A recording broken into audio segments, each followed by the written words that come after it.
Hey Dibs, it's Bennett here with a weekly recap in the Dads and Business Fantasy Football League.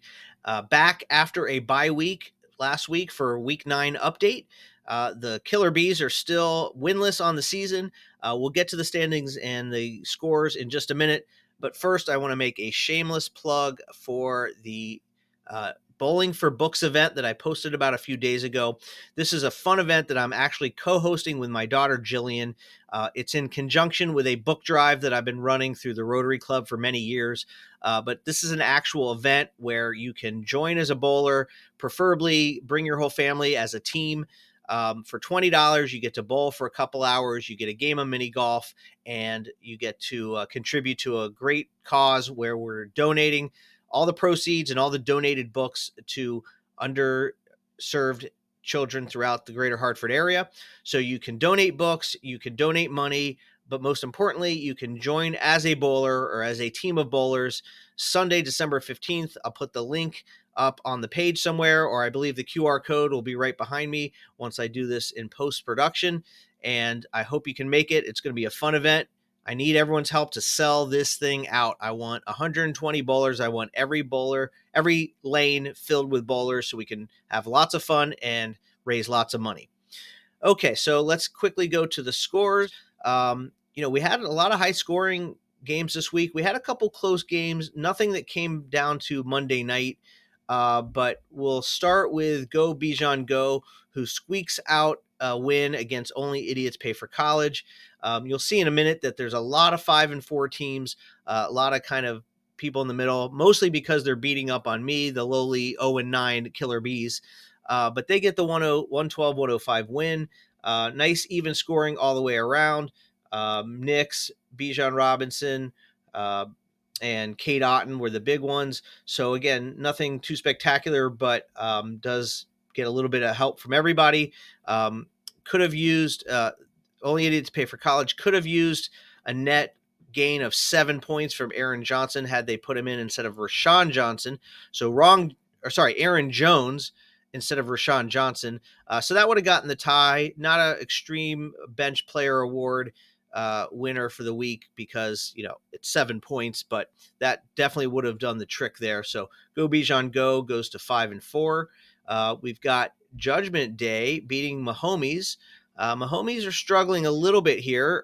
They've had a lot of points this year, but a few more losses than you would expect. They have a nice day from Tua coming back from injury. Kamara, as you can see, for the Saints, and Kelsey in the Chargers defense, but not enough as Judgment Day did well with Jane Daniels and Chase Brown, who's playing Thursday night for Cincinnati. And the big one was Jackson Smith Najiba with 34.5 points. I know that because my son was playing him in his league, and that game went to overtime, and Najiba had a gazillion catches. So he gets 35 points, and Judgment Day gets the win. We've got another close one, the Dairy Demons squeaking it out over 2 cups and 1 love. The Dairy Demons get typical points you would expect from Josh Allen and Saquon Barkley, a little bit of Eckler and Quentin Johnson sprinkled in, and that all adds up to 135 points.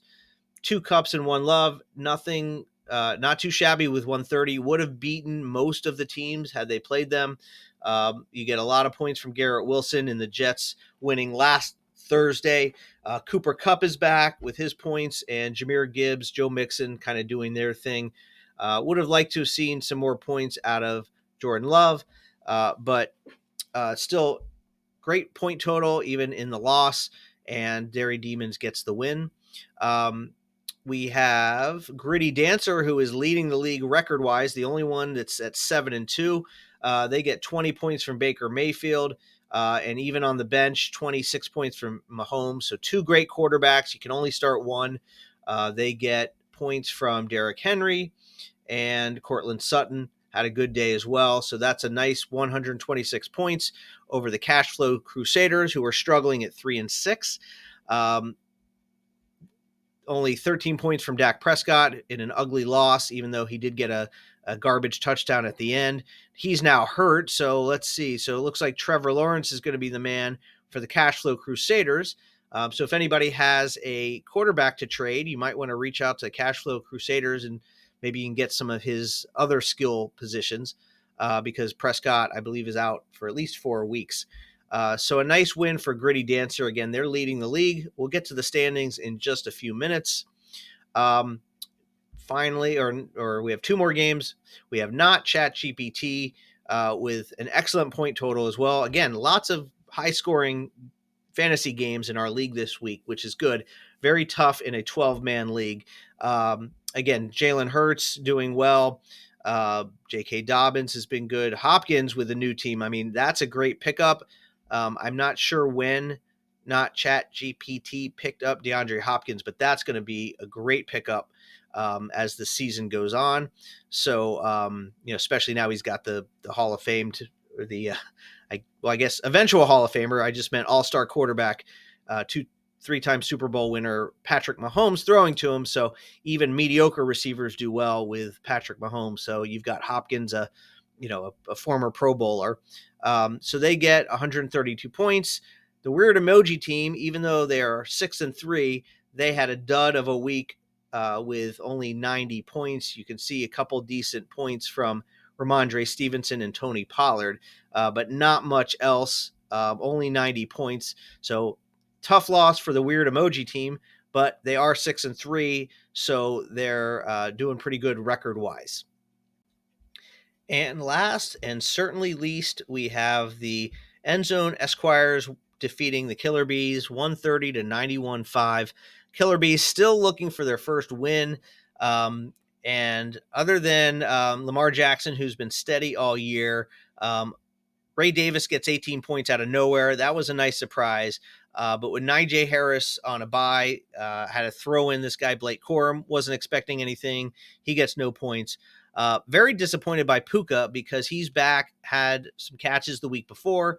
And in a high-scoring overtime game, he only gets 1.5 points. I believe, I didn't see what happened, but I heard he got kicked out of the game for throwing a punch or something. So not sure what happened there. But Devontae Adams with a nice comeback now that he's on the Jets. But just not enough other points to go around. So only 91.5 points. Meanwhile, I've got 2 awesome fantasy quarterbacks on my bench, each getting 20+ points. But that does me no good because I can only start 1 quarterback. So at least the quarterback I started did well. Meanwhile, the Esquires get a ton of points. They've got a couple guys in the 20s, Sam Darnold and Chuba Hubbard. Good example of, even on the crappy NFL teams, there's still real life fantasy implications. And Chuba Hubbard's actually a really solid running back. He got 20 points and, nice teens, mid-teens points for a lot of other players, Mooney, St. Brown, and Smith. Only one person, one skill player under 10, and that's Marvin Harrison Jr. So the Esquires get the victory with a very nice point total of 130, and they are climbing back to 500. And speaking of 500, let's take a look at the standings. As I mentioned, there's a lot of teams kind of in the middle. You've got 1, 2, 3, 4, 5, 5-4 teams. So that's almost half the league are at 5-4. You've got the only team that's really pulling away and is Gritty Dancer. And of course, Gritty Dancer is in the division with 2 other 6-win teams. So there's a 7 and 2 6s in that division. So a little bit top heavy there. You see, even the Esquires who just won their game against the Killer Bees, they go to 4-5. Meanwhile, the other division, you've got the Cashflow Crusaders, only idiots pay for college, well under 500, and the aforementioned Killer Bees, not even a win at this point. I'm surprised my playoff chances are even at 1 because I don't see how I can make the playoffs, but maybe I'll go on a run. And as always, I like to look at the total points because you can't play fantasy or defense in fantasy football. You've got Gritty Dancer at 7-2, and they've got the most points in the league. It's 60 points over the next team. It's actually, it's only 5 or 6 points a week, but it is a lot, considering there's so many ups and downs. So to have a 60-point lead on the next player is actually not too shabby. So they certainly deserve to be 7-2. And then 2 cups and 1 love. at 6-3, so that makes sense. And the only outlier is the weird emoji team with only 950 points, yet they're 6-3. So it'd be nice for me to get a little bit of love with someone not scoring points against me, because if you look at the points against, you've got the weird emoji team with the second lowest points against, so that definitely helps. And not that I have any excuses, because I'm clearly the lowest point scoring team in the league, but I do have the second most points against me. So, maybe with a little luck, I'd have one or two victories, but I can't really complain too much. So, anyway, that's it for this week's edition. Thank you, as always, for watching and for your patience. I try to do this every week, but life does get in the way sometimes. So, thanks for watching, and good luck to everyone this week. Have a great weekend with your families.